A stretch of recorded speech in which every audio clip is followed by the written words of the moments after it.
When the United States began building a new Ford-class supercarrier in the early 2010s, its goal was not only to demonstrate technological superiority, but also to define a new direction for the entire fleet. On the other hand, China, which had just begun to create its aircraft carrier fleet, quickly realized that naval power was no less important than a land army for a nation-state striving to achieve world leadership. The PRC has greatly accelerated the pace of construction, launching the third domestic aircraft carrier, Fujian. Will it be able to outperform its Ford-class overseas opponent, the USS John F. Kennedy? Or is a slow but measured pace still more important for the fleet than haste? Let's find out.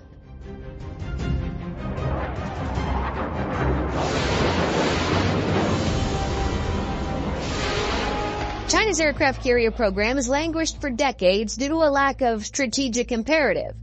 However, at least one person in China refused to let the idea of domestic aircraft carriers die. Clan leader Liu Huiying, who is often called the father of China's aircraft carrier or China's Mayan. In 1982, after being promoted to Plan Commander, Liu commissioned a research institute in Shanghai to conduct research on the feasibility of carriers. China's purchase of the decommissioned Australian aircraft carrier HMAS Melbourne in 1985, allegedly for scrap, confirmed Beijing's growing interest in the aircraft carrier program. The ship was carefully studied by Chinese engineers and naval architects, and in the end it was decided to keep the flight deck and send the rest of the ship for scrap. In parallel, in the same year, Liu commissioned the Guangzhou Naval Academy to initiate a training course for aircraft carrier commanders.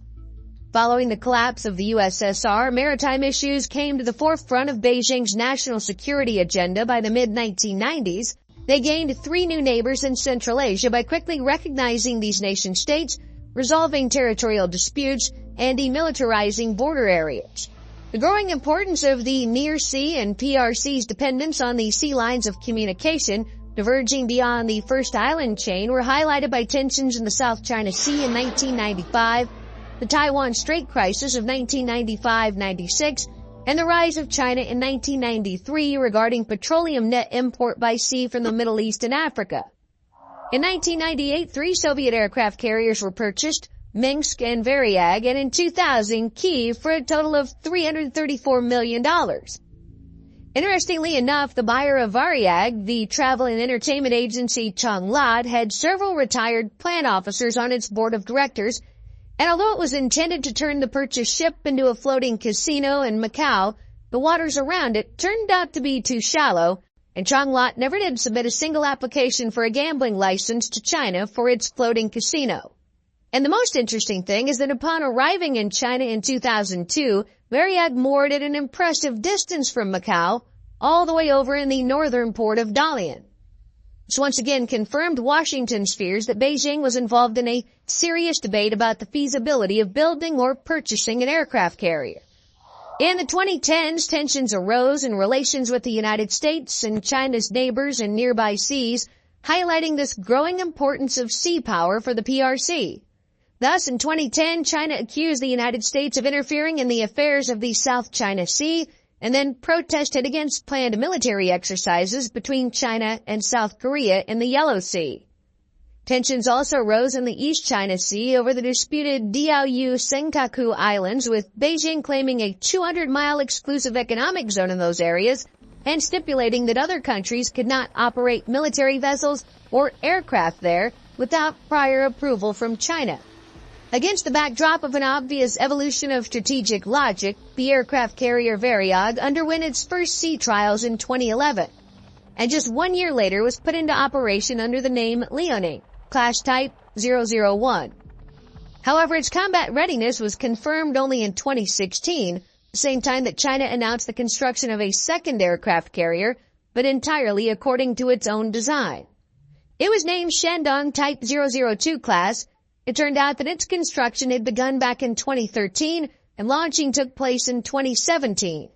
Like the first Chinese aircraft carrier, it used conventional steam turbines with diesel generators as propulsion and was a ski jump aircraft carrier.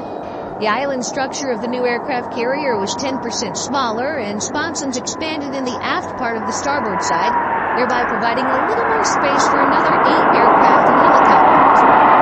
Granted, the total number of aircraft Shandong turned out to be slightly lower than that of the Pioneer landing, 30 minutes versus 40.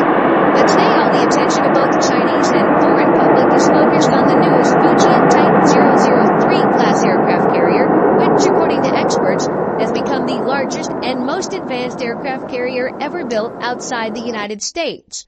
Its construction began in the winter of 2016, and by June of 2022, the Type 003 class ship, henceforth christened Fujian, was launched. Although it's often described as a modified Kuznetsov-class aircraft carrier, it is in fact not only China's own design, but also the country's first aircraft carrier with the catapult-assisted takeoff but arrested recovery system. Its predecessors had preferred the good old short takeoff but arrested recovery. The Fujian's about 1,037 feet long, 249 feet wide, and has a total displacement of 80,000 to 85,000 tons, which is still short of the crown jewel of the U.S. Navy, the USS Ford, which measures 1,106 feet long, 206 feet wide, and displaces 100,000 tons. However, China hardly plans to stop there, just like the United States. But what definitely makes USS Ford and Fujian similar is the fact that they both use the most sophisticated aircraft launch technology, electromagnetic catapult, which no other country owning an aircraft carrier yet has. It was initially assumed that the Chinese aircraft carrier would receive steam catapults like its predecessors. However, in 2013, Planned Rear Admiral Yin Zuo stated that the future aircraft carrier will use electromagnetic technology, and the first prototypes of these catapults were noticed at a Chinese shipyard back in 2012. The flight deck is equipped with 3 such catapults and an inclined landing platform with an arresting device. By the way, the noticeable increase in the size of the Fujian in comparison with the same Shandong was justified precisely by the transition to electromagnetic catapults. Unlike American nuclear supercarriers, the propulsion of the ship is driven by steam turbines and diesel generators that are more modest by today's standards. And for efficient energy distribution, the ship received an integrated power system. On the weapons side, Fujian retains its combination of HQ-10 short-range surface-to-air missiles and 30mm multi-barrel close-in weapon systems, while its sensors and electronics include a new type of AESA radar on the superstructure of the island. But as we know, an aircraft carrier is only as useful as its aircraft. We're, of course, talking about the number of sorties that the ship can handle. In fact, the daily frequency of sorties may well be considered a rough measure of a vessel's overall firepower. The good news for China is that even the 50,000-ton Liaoning can maintain an efficiency of 50 sorties per day for 9 days in a row, according to the Japanese Ministry of Defense. Considering that Fujian is a much more advanced model, this number can be almost doubled. The bad news is that even for the aging Nimitz-class carriers that the Ford class has replaced, the standard is 120 sorties per day for several weeks for a wing of 60 fixed-wing aircraft. And for emergency situations, this number reaches 240 flights per day. Ford-class aircraft carriers, according to various sources, due to their spacious flight decks and the presence of weapons elevators, can carry out a standard 160 sorties per day and 270 to 300 sorties during peak periods. Not to mention the fact that the United States still has more aircraft carriers than China. That is, in the event of a conflict between two superpowers, the PRC will be able to deploy up to 150 daily sorties on its aircraft carriers, while the U.S. Navy will deploy 5 to 6 of its 11 aircraft carriers to the western Pacific Ocean, capable of carrying out more than 700 sorties per day. It's also worth remembering that all U.S. aircraft carriers can launch strike fighters at their full weight, which allows, for example, the U.S. Navy F-A-18EF Super Hornet to take off with 17 tons of weapons and fuel. At this weight, the F-A-18 can fly more than 400 miles with 8 tons of missiles and bombs under its wing.